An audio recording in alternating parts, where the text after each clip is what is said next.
사실 이제 제가 포럼의 대표로 한 달쯤 전에 이런 세미나를 계획했는데 한 십몇 년 전에 한국거래소 국제회의장에서 다른 회사가 세미나를 하는 걸 제가 강사로 참석한 게 있었습니다. 근데 가보니까 회장님 인사 말씀 시작을 하는데 4명인가 모였더라고요. 그래서 그것이 꿈에 나타날 정도로 노심초사했는데요. 이렇게 많은 분들이 와주셔서 정말 감사합니다. 저는 아주 간단히 지금 저희 포럼에서 왜 이 연금 투자 교육에 대해서 이런 세미나를 개최하게 됐는가 그런 거에 대해서 저의 의견을 좀 말씀을 드리도록 하겠습니다. 요즘 100세 이세를 맞이해서 노후자금이 몇 억 있어야 되느냐, 10억 있어야 되느냐, 7억 있어야 되느냐 이런 말들을 많이 합니다. 근데 사실 여기 보시면 아시겠지만요. 우리나라 전국의 베이비부머 세대, 통계청 자료에서 나온 겁니다만 베이비부머 세대의 가구당 보유자산 현황, 조금 옛날 통계입니다만 총 자산이 평균 4억 200만 원입니다. 근데 그 중에서 부채 차입금을 빼게 되면 7,300만 원을 빼게 되면 3억 2,900 이게 순자산 자기 자본이죠. 근데 50대 후반에 재산이 3억 2,900쯤 있으면은 그럭저럭 먹고 살 수 있을 거 아닌가 이렇게 생각하실 겁니다. 근데 문제는 그 중에서 3억 400이 이 살고 있는 집값입니다. 그러니까 그거 빼고 나면 2,500만 원 남거든요. 이거를 30년 40년을 어떻게 삽니까? 그러니까 2,500만 원 가지고 주식 사서 튀겨볼까 했다가 빵으로 만들거나 아니면 집을 팔아서 살아야 됩니다. 이 715만 베이비부머 세대들이 이거 집 팔라고 내놓게 되면 우리나라 이 앞으로 집값은 어떻게 되겠는가? 저는 요 몇 년 집값 떨어지는 이유 중 하나 거기 있다고 생각합니다. 자, 그런데요. 이 선진국의 경우에는 그러면 노후에 노후 자금을 어떻게 마련하는가?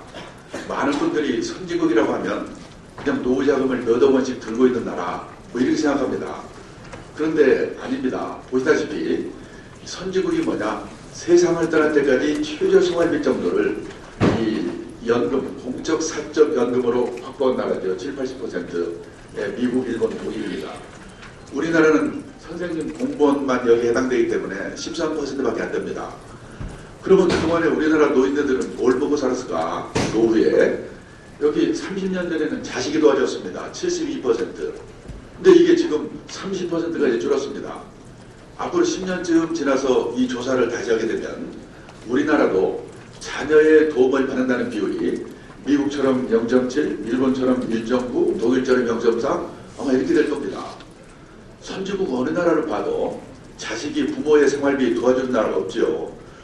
특별히 그 나라 사람들이 싸가지가 없어서 그런 게 아니고 이 1960년대까지만 해도 수명이 짧았기 때문에 노부모 부양기간이 평균 5년 정도였습니다. 우리나라 여성의 1960년 기준 평균 수명이 54세였습니다. 근데 2013년 기준 평균 수명이 85세거든요. 31년이 늘어났습니다. 그러니까 앞으로 100세 시대에는 20년에서 25년을 부양해야 되는 겁니다. 노인이 노인을 부양하는 시대가 오고 있는 거죠. 그 자식도 노인인데 나를 어떻게 도와주겠습니까? 그래서 지금 우리가 가장 시급한 거는 이 세상을 떠날 때까지 이 최저생활비 150만 원이든지 200만 원이든지 이거를 이 국민연금, 퇴직연금, 개인연금 이 3층 연금으로 이 마련하는 거 이게 가장 시급한 과제라고 생각합니다. 그리고 이제 물론 지금 퇴직한 분들은 그런 게 이제 언제 그걸 하란 말이냐 아무것도 안 하는데 퇴직을 해버렸는데 그런 분의 경우에는 살고 있는 집 아니면 고향의 땅 이거 과감히 은행에 맡겨놓고 생활비 받아 쓰다가 갈 때 정산하는 거죠. 주택연금, 농지연금입니다. 물론 이제 이런 얘기를 하면 어떤 분은 그럽니다. 그래도 갈 때 세상을 떠날 때 자식한테 집 한 채는 주고 갈 거 아니야. 그런데 100살까지 살면서 자식한테 집 줘봐야 그 70살은 됐을 거란 말이죠. 아무 의미가 없다는 겁니다. 아니면은 그냥 과감하게 이런 생각이라도 해야 된다. 자, 그 다음에요. 그런데요. 지금 우리나라가 국민연금을 통해서 받을 수 있는 이 금액이 평균을 한번 계산해 보니까요. 금년 4월에 국민연금에서 발표한 겁니다. 그 노령연금 수령액 평균을 계산해 보니까 60만 원 정도를 받을 것 같다고 합니다. 그런데 50대 이상 은퇴자 및 은퇴예정자들이 생각하는 부부 월 생활비는 133만 원, 그리고 적정 생활비가 184만 원입니다. 그러니까 최저 생활비의 절반도 안 되고 이 적정 생활비의 3분의 1도 안 되는 거죠. 그러면 나머지는 이제 퇴직연금으로 또는 개인연금으로 보완을 해야 되는데, 퇴직연금은 2005년에 12월에 도입했고 지금 상용 근로자의 절반 정도가 가입을 했는데요. 가입하면서 전부 퇴직금 중간정산을 썼기 때문에 아마 이거 지금 받으면 몇 푼 안 될 겁니다. 앞으로 열심히 이제 적립을 해나가야 되겠죠. 그 다음에 개인연금은 94년에 도입이 됐는데 통계가 2012년도밖에 없어가지고 그냥 갖고 왔습니다만은 그 1인당 적립금액이 1230만 원. 그러니까 뭐 이거 1년 생활비도 안 되는 겁니다. 자, 그런데요. 지금 이웃나라 일본과 우리나라를 비교한 통계를 어디서 구했는데요. 2012년 기준이니까 조금 낡은 통계이긴 합니다만은 우리말은 국민연금, 공적연금을 65세 이상 이 고령세대가 받고 있는 그 비율이 우리나라는 35%입니다. 일본은 96%입니다. 대부분의 이 고령자들이 이 우리 공적연금을 받고 있는 거죠. 근데 우리는 1인당 또 그나마라도 받는 금액이 36만 원입니다. 일본은 160만 원입니다. 그러니까 물론 이제 앞으로 이것이 좀 줄어든다 뭐 이런 문제를 한데 하다 이사장께서 다음번에 얘기하시겠지만은 적어도 이런 정도의 수준으로 우리가 가지 않으면 안 되겠다는 겁니다. 그런데 이제 우리나라, 미국, 일본의 현재 퇴직연금 그 가입 현황이 여기 나와 있습니다. 여기 보시면은 우리나라는 지금 여기 가입자 수는 DB형이 319만 명, DC형이 202만 명, 그 다음에 이제 IRP가 8만 4천 명인데요. 이 DC형이 한 20% 정도 됩니다. 근데 문제는 이 중에 한 70% 정도가 원본 보장형, 원금 보장형. 그러니까 원금 보장은 지금 뭐 예금을 해야 되니까 이 금리가 몇 푼 안 되는 거죠.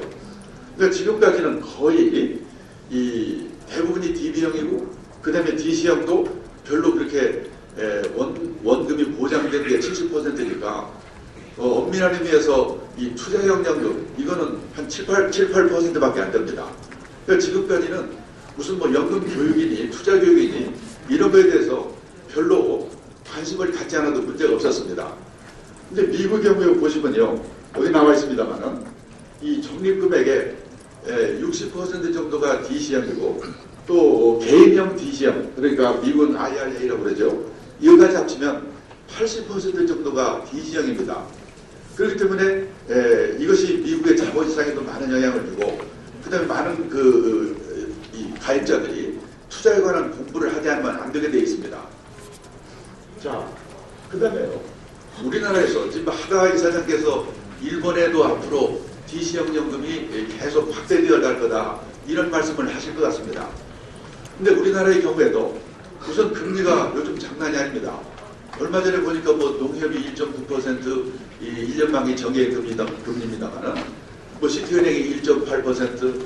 그러니까 잘못하면 지금은 뭐 인플레를 걱정 안 한다고 하지만 약간의 인플레만 생겨도요. 이게 뭐 원본이 훼손되는 그런 지경에 있습니다. 그리고 뭐 DB형의 경우에 기업의 입장에서 보면은 이 임금 상승률을 금리가 따라갈 수가 없는 겁니다. 이런 문제들이 앞으로 있고요. 그 다음에 고용 환경의 변화. 얼마 전에 어느 자료를 보니까 우리 직장인들이 보통 퇴직할 때까지 5번 내지 6번 정도 이동을 한다고 그러더라고요. 이런 고용 환경의 이렇게 변화. 한 회사 들어가서 보통 30~40년 근무하던 시절과 달리 계속 이동을 하는 그런 데에 맞는 것이 또 DC형이라는 겁니다. 정부에서도 그런 것 때문에 여러 가지 세대 혜택의 폭을 늘리고 DC 활성화 정책을 쓰고 있는 거죠.